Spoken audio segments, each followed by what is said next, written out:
every week bulletin back there on the back cover, and you're looking for a sermon entitled Courageous Faith. And bulletins are available from previous weeks. They're on the table outside the church office, and you can get the outline to that. And I encourage you, if you did not, if you weren't present to hear that kickoff sermon, maybe you want to check that out, and it'll help the rest of the series to start to make sense to you. We're in week 2 of a series called Real Faith, and I'm going to talk to you today about life in God's waiting room. And a one-verse Bible lesson to get us started, and I'm going to read this verse from different versions of the Bible. Cheryl's already read it from the Pew Rack Bible this morning. Ecclesiastes 3:11. Listen, God's Word, God's instruction for you today. God does everything just right and on time. But people can never completely understand what God is doing. Friends, that is the word of the Lord. Few things irritate me more than waiting. I hate to wait. Would you agree? We don't like to wait. I'm not going to give any free publicity. I went to a big discount store. I probably shop there the most, complain about it the most. You probably already know what I'm talking about. You're the same way. I went to this big store, that home base in Arkansas. I was there Wednesday afternoon. I was in a hurry. I was feeling pressure. I had a lot to do. We had to prepare for 100 people that showed up for a revival night last Wednesday night. I was there. I was getting all the fresh produce, had $42 worth of cabbage and carrots and lettuce and fresh vegetables. And I'm going through and I see a line, and there's a line with just one person in it. And I thought, buddy, it's on now. I'll get in that line. And I hurried over and I got in that line, and the guys in front of me were buying whole chickens that were on sale. And they thought they would help out the clerk because they were buying 24 of the whole chickens that were on sale. And they thought they'd help out the clerk, and so they got their Walmart bags ahead of time. And they put 2 chickens in each bag. And the clerk looked at all those chickens on the little rolling cart, and she got out her blue surgical gloves. And she started to very systematically unpack each chicken, because she had to scan the barcode on each individual chicken. And not only that, she had to very methodically massage each chicken. My ears are starting to go like this. The blood pressure pill is not working. She's massaging each chicken. Click, click, click, click, click, click, click. Click, massage, massage. I'm going, I got things to do. Marketing's waiting on me, and the church is hungry, and the world's coming to an end, and the sky's falling. Please, God, please, let her scan that chicken. And finally, 23 chickens unpacked, massaged, and barcoded later. The 24th one is coming. Hallelujah, praise Jesus, hallelujah, it's about to end. And she goes, there's no barcode on this chicken. And so with her blue surgical gloves, she lifts it high in the air like the Statue of Liberty. And gracefully, like a ballerina, disappears through the meat aisle. 12 minutes later, she comes back with a new barcode attached to it. I'm about to have a conniption. I'm thinking, don't throw the cabbage head.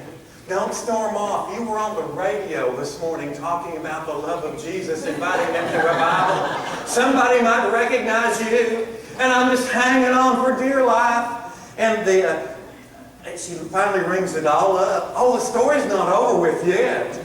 Suddenly I realize the guy buying the chicken does not speak English. He speaks Spanish, and none of us speak Spanish.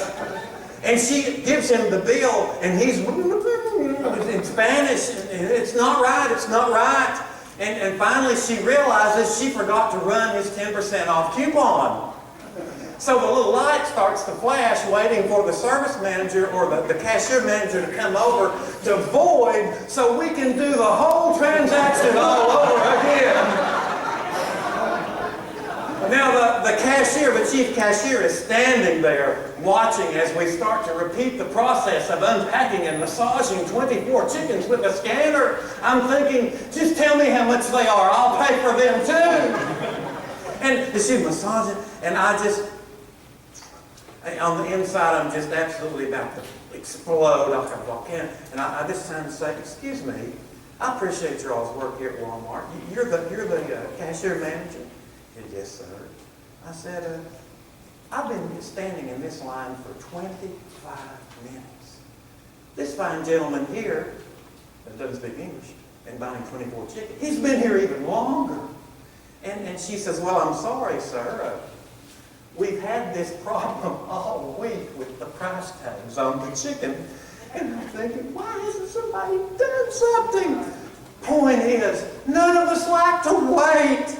Nobody likes to wait. Don't like to wait in traffic, don't like to wait in the doctor's office, in the lobby, don't like to wait on our friends, don't like to wait on our coworkers, don't like to wait for a ride to come pick us up. It's why we call it fast food. Do we all agree? None of us like to wait, right?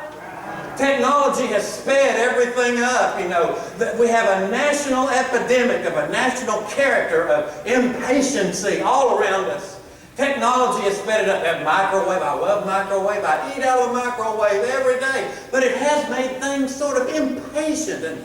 And none of us have the technology and computerization and communication at the speed of light and computation at the speed of light. None of us have patience to do long division anymore. And none of us have the patience of the farmer that plowed, or the tradesman that used a planer to fashion a fine board, a rough board into a fine piece of furniture. I had an uncle named Howard Sparks. Anybody ever been to the Great Smoky Mountains National Park? Anybody ever been out in Newberry County? Anybody ever heard of Cades Cove? Cades Cove? Right. Well, my father's mother actually was born in Cades Cove. Her oldest brother, 1892, was born in Cades Cove. 5 families lived up there from the end of the Revolutionary War to the midway through the Depression.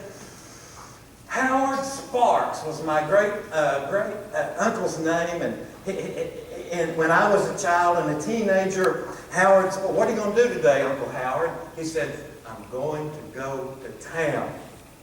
You know what he did when he went to town? He leaned against the wall in front of the dry goods store. What are you doing? Well, he was waiting for his best friend, Horace Hare. Can I make that up? Howard Sparks, Horace Hare. What did you do today, Howard? I went to town. Well, what did you do when you got to town? I saw Horace. Well, what did you and Horace do? Can't really say. Well, what does Horace want to talk about? He's decided he likes buttermilk. Horace was already 82 years old. How long have they been standing on the street corner leaning against the wall of the dry goods store coming to that shared conclusion? There's a national sense of impatience that our previous generations, 150 years ago, we just don't like them anymore. We're so impatient. And this morning I want us to slow down for a moment and to recognize that waiting and patience is an important part of everybody's life. That learning to wait and to have patience is an important part of your character development, of your spiritual maturity, of your personal maturity, a life lesson to learn. And it is a valuable lesson that we only learn when we are in God's waiting room. And maybe you're in God's waiting room this morning, waiting upon something. Every child, wouldn't you agree? Every child needs to learn the difference between saying no and not yet. It's the difference between, well, the immature child cannot hear not yet. All they hear is no, so they scream and holler and want and beg all the more. The difference between being a spoiled brat and even an adult spoiled brat and having maturity and spiritual maturity is that you have learned that it is okay to hang out in God's waiting room and to wait on things that really matter. We're talking about real faith this month, or this in 10 weeks here at Abilene, and real faith has learned that it's okay to wait and to wait on God. Our inability to wait and to wait on God is a primary source of many problems in our lives. We live in a hurry, we get in a hurry. Haste makes waste, our grandparents would say. Hurry up causes disaster. Not waiting for the appropriate time causes young families to fall in unmanageable debt. Buy more house than we can pay for. Putting things on long-term credit and credit buying can put us underwater, get us in debt where we don't save for a rainy day. Rainy day comes, there's no solution for it, there's no resources for it. All of a sudden we can't be good stewards anymore of God. We know we're not doing right with God and we're distant from God. Our inability to wait on things is the cause of many of our great life problems, health problems, being too hurried, blood pressure, stress, sleeplessness, alienation, social problems, inability for people to postpone sexual gratification until after marriage, guilt, heartbreak, addictions, STDs. People will say, well, shouldn't it work? Jesus said, you have not because you ask not, and pray and you shall receive. Or shouldn't I be able to come up to God, deposit my prayer, and immediately expect the answer to come? Absolutely not. That's making God into a vending machine. And God is much more concerned about your character and the character that you develop and have than your appetites, because your character is what you will take to heaven for all eternity. Have you ever been in a hurry? Now, that is frustrating. But you're in a hurry. You can hurry your kids, you can hurry your family, you can hurry the situations, you can hurry your co-workers, you can hurry a lot of things, but you can't push the rush on God.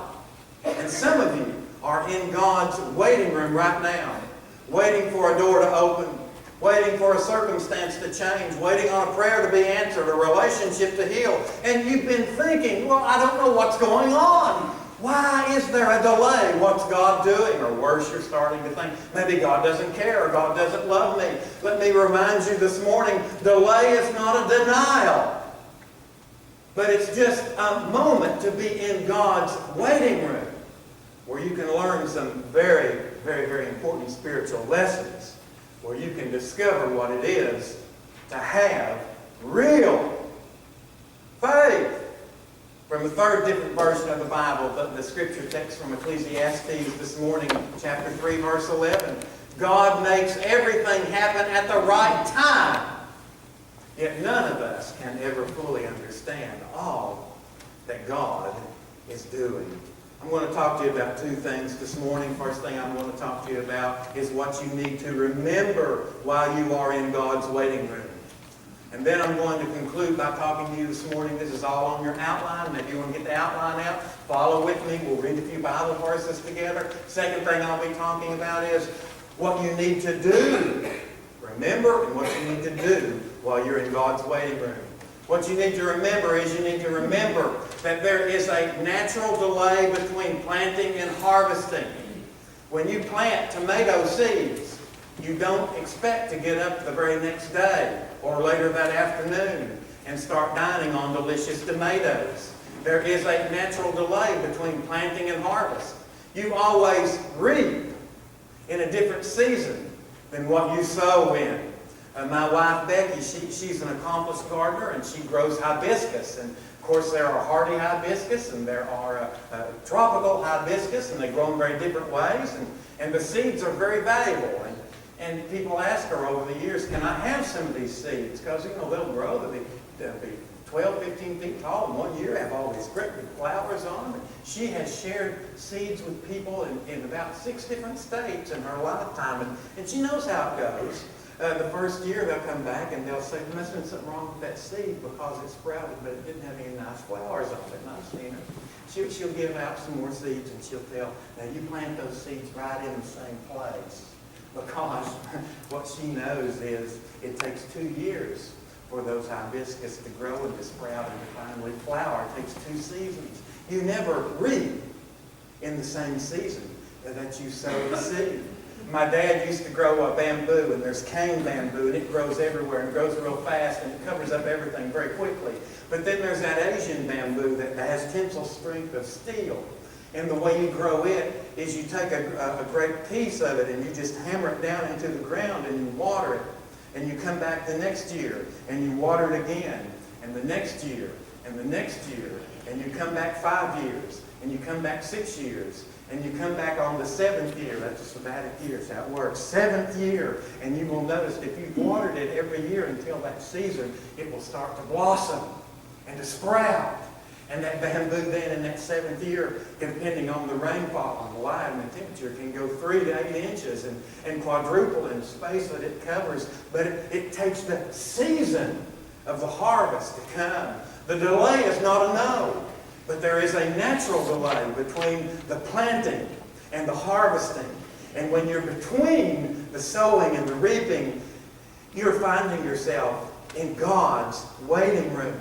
A second thing to remember when you're in God's waiting room, seeking to develop real faith, is that there is an unseen spiritual battle going. Read with me out loud Ephesians 6:12. We are not struggling and fighting against human beings, but against evil spiritual forces in heavenly realms, the rulers, authorities, and powers of darkness. Daniel.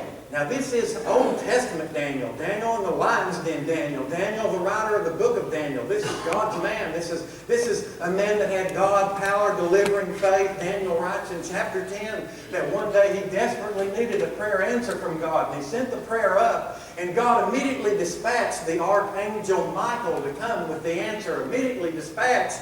But in chapter 10 of Daniel, if you're just coming out of liturgical churches that just read the same 50 lessons year after year after year, you've never heard this story before. It doesn't make the liturgical cycle. But Daniel in chapter 10 had to wait 21 days because Michael was being hindered by angels of darkness to deliver the answer that God had sent on day one. Sometimes in God's waiting room, remember, there is unseen spiritual forces that are working behind the scene. So real faith realizes, even in times of waiting, that there are reasons for things that are going on. It keeps praying, hoping, and serving. Real faith realizes that delay is not a denial. Third thing to remember when you're in God's waiting room is that in the waiting room, God is preparing you for the answer to that prayer, for the blessing, and for the new day that is about to dawn. Paul put it this way in the language of Romans chapter 8. Listen, waiting does not diminish us any more than waiting diminishes a pregnant mother. We are enlarged in the waiting. We don't see what is enlarging us. But the longer we wait, the larger we become, and the more joyful our expectancy. When a mother is pregnant, what do we call that? We say that she is expecting. We don't say that she's waiting. We say that she is expecting. An expecting mother, and this is Paul explaining God's waiting room to us. An expectant mother doesn't just idly sit around waiting till the last minute. An expectant mother expects a blessing to arrive, and the expectant mother will buy the clothes and prepare the crib, and have her husband paint the nursery, and a baby shower, a lot of things going on. And the longer she is expecting, the healthier and the stronger that child will be. Whatever you're waiting on God for, you're not just waiting, start expecting and preparing yourself for the arrival of that blessing. A fourth thing that real faith will remember when they're in God's waiting room is that they're in that waiting room, you're in good company. Read with me Hebrews 11:2. People who lived in the past became famous because of their faith. Millions, even billions, I might say, saints of God have spent their entire lives in God's waiting room. Joseph, this is coat of many colors, Old Testament Joseph, was 14 years in prison in Egypt for a crime that he did not commit, so that at the right time he would be at the right place for the administrators of Pharaoh to realize he had the gift of interpreting dreams. And he was not just paroled, His record was a sponge. He was set free, and he was made at God's right time more than just a free or parolee prisoner. He was elevated to the status of prime minister of all of ancient Egypt. Moses waited for 40 years in the wilderness. Abraham waited for 90 years for the birth of his first promised son, and Noah waited for 120 years for the rains to fall. Can you imagine Noah building the ark? "What are you doing out there, Noah?" his wife asked. "I'm building an ark." What is an ark? It's a boat. Why are you building a boat? Because it's going to flood. What's a flood? It's going to rain, and we'll need the boat so that we all don't perish. And her response would have initially been, "What's rain?" For 120 years, working upon the ark. Frustration? You're in good company. You're in God's waiting room, where we are learning what it is that God keeps all His promises in the most perfect of time, in the most perfect of ways. And that's what it is to discover real faith that often is discovered when we're in God's waiting room. Part 2 today, things that you should be doing to discover and develop real faith while you're in God's waiting room. I'll use a little acrostic here, W-A-T-E, so that we can get through this real quick so that you can remember part 1, what you need to do, part 2, in God's waiting room. And the first W, it stands for write down the lessons that you learn in God's waiting room. Keeping a diary is a list of what you have done. I went to Walmart and I almost made a fool out of myself. But a journal is a list of things that you have learned. Read with me Numbers 3, verse 2. At the Lord's direction, Moses kept a written record of their progress. If it's at the Lord's direction that Moses keeps a written record of his progress, why not you and me when we're in God's waiting room? Keeping a record of the lessons that we are learning while we are in God's waiting room. Why do I have to write it down? So you'll remember. You don't want to have to purchase the ticket for the theater or the event or the transportation. You don't want to have to purchase it twice. Write it down. Keep a record. I rent videos twice a year, usually around Thanksgiving and Christmas. Give the rest of the family something to do during a visit. Hey, everybody, get out of the kitchen. You don't know my family. Get out. Stop eating. Stop eating for a while. We'll go binge watch a few movies. I have to keep a list because if you only rent them twice a year, I can't remember what I rented the year before, time and time again, because it's a pre-box. Hey, Dad, didn't we watch this last year? Well, I don't know. It's that, fool me once, shame on you. Fool me twice, shame on me. Don't go into, once you've been in somebody's yard once, don't go into the biting dog's yard again. Don't pay for having to learn that lesson a second, third, or fourth time, but write down those lessons that you learned in God's waiting room, acquiring real faith. The second thing, A, means act as though you already have it while you're in God's waiting room. If you are waiting to acknowledge God's blessing or answer to your prayer after you receive it, that's gratitude, and that's polite and dignified. But if you are acknowledging God's answer even before you have received it, that is real faith. That's thanksgiving. And so when you are in God's waiting room, waiting for the answer to come, let's just say hypothetically you're waiting on a new job, a new employment opportunity. Start acting from day one as if God has already given you that opportunity.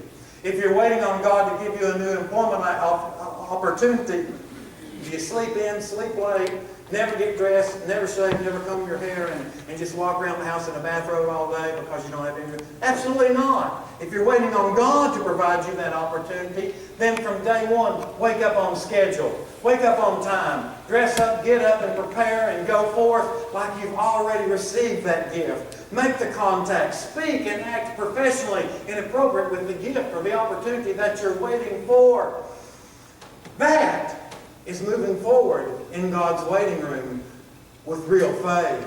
Third thing to do, initiate the habits that grow real faith. Initiate, I know that's lame, I-W-A. That's the best I could do. I've been in a hurry all week. I wasted a lot of time at Walmart. And initiate those habits. Waiting, you see, is not inactivity. Waiting is not idleness, it's not laziness, it's not apathy when you're in God's waiting room. Waiting is time to cultivate in God's waiting room.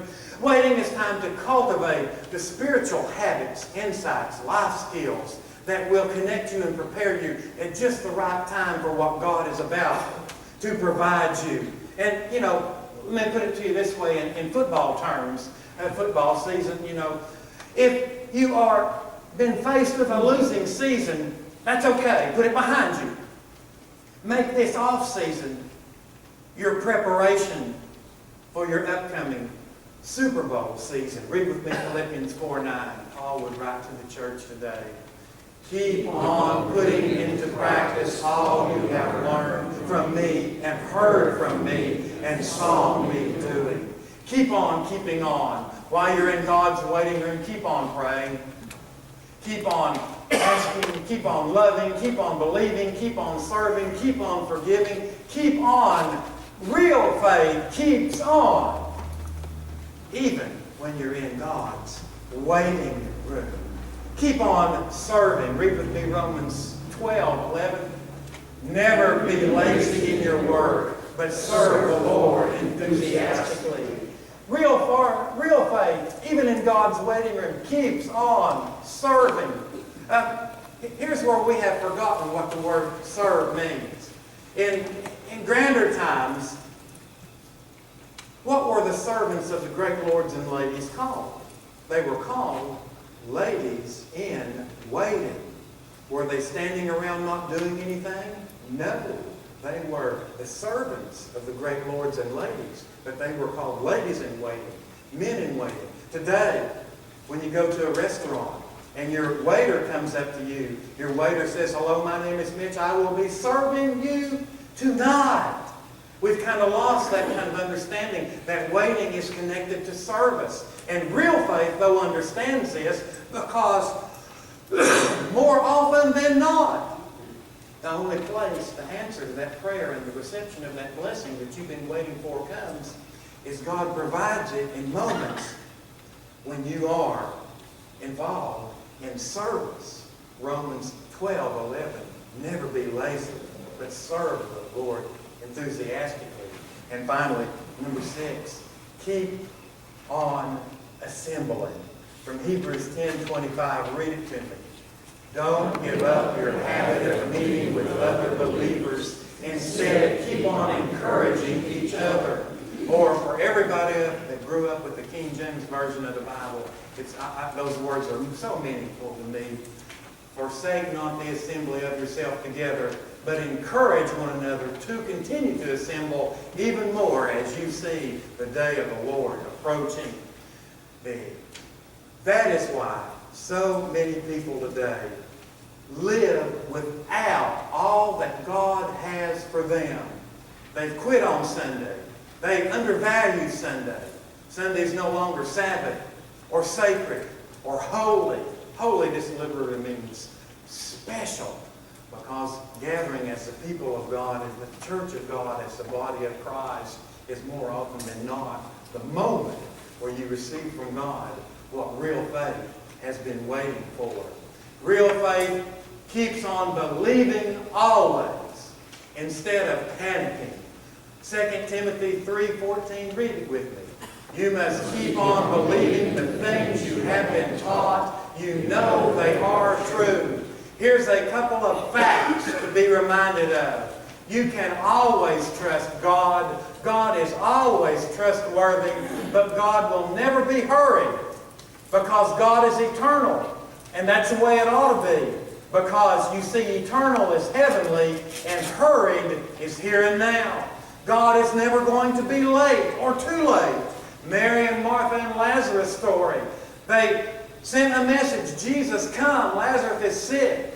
Jesus intentionally was late at arriving, didn't show up until Lazarus was dead. They were angry with him. Jesus, you were too late to help him out. But Jesus arrived right on time because he didn't just want to do something for Mary and Martha and Lazarus. He wanted 1 week before his crucifixion to demonstrate to all and to us today the power of resurrection, of God's power over life and death. When he said to the corpse Lazarus in his tomb, "Lazarus, come forth."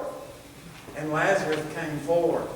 God always knows the best time and the right time and the perfect time and just what needs to be done at that best of all possible moments. Whether it's an earthquake that rolls a stone away from a tomb, or Christ on a cross who comes in the incarnation to take your guilt and my guilt upon him and destroy it in death on the cross and place on you and I his innocence, so that God sees us from above, not in the guilt that we once had, but in the innocence that Christ has given to us. So Psalm 53:6 should be our mantra. Read it with me. Even when I'm afraid, I keep on trusting. In God's waiting room, I realized it's okay to wait. People waited for 4,000 years for Jesus, the Messiah, to be born in Bethlehem. So, why not me a little while or even a lifetime? So, no, not yet doesn't mean no. And the delay is not God's denial. It's just that we need time to wait on God, to perfect many things, and to receive God's perfect timing. In other words, that is real faith. A prayer we can all pray out loud if you would. Dear God, help us to be better at waiting on you. Give us real faith. In Jesus' name we ask. Amen. The concluding